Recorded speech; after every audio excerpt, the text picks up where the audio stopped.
ఈ వీడియోని జూమ్ చేసి మరీ చూడండి. ఫ్రై పీస్ బిర్యానీలో పురుగులు వచ్చాయి. మొత్తం జూమ్ చేస్తుంటే 4-5 కనిపిస్తాయి. రీసెంట్ గా నేను హోమ్ టౌన్ విజిట్ చేసిన తర్వాత వైజాగ్ వెళ్లాల్సి వచ్చింది. రైల్వే స్టేషన్ నుంచి బయటకు వచ్చిన తర్వాత బాగా ఆకలి అనిపించి ఒక రెస్టారెంట్ కి అయితే విజిట్ చేసి ఫ్రై పీస్ బిర్యానీ 150 రూపీస్ పెట్టి అయితే ఇది ఆర్డర్ పెట్టుకున్నా. ఫ్రై పీస్ బిర్యానీలో పురుగులు ఎందుకు వచ్చాయని క్వశ్చన్ చేసిన తర్వాత నా ఫోన్ లాగేసుకుని నా ఫోన్ లో ఉన్న డేటా అంటే నా వీడియో మొత్తం డిలీట్ చేశారు. తర్వాత నా ఫోన్ డేటాని రికవరీ చేసి ఈ వీడియో చేస్తున్నాను. వాళ్ళు ఏం చేశారో క్లియర్ గా చూడండి.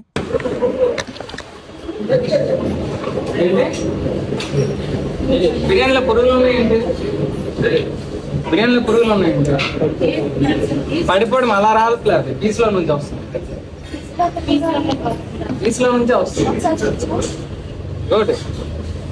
2-3 వచ్చాయి. పెంకుపురు కాదు, పీస్ లో నుంచి వస్తుంది. 2-3 వచ్చాయి, ఒకటి కాదు. ఒకటి రాలేదు. ఒకసారి పిల్లండి.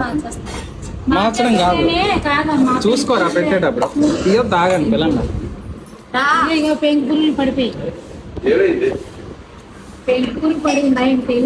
పెంకుపురు కాదు, లోపల నుంచి వస్తుంది.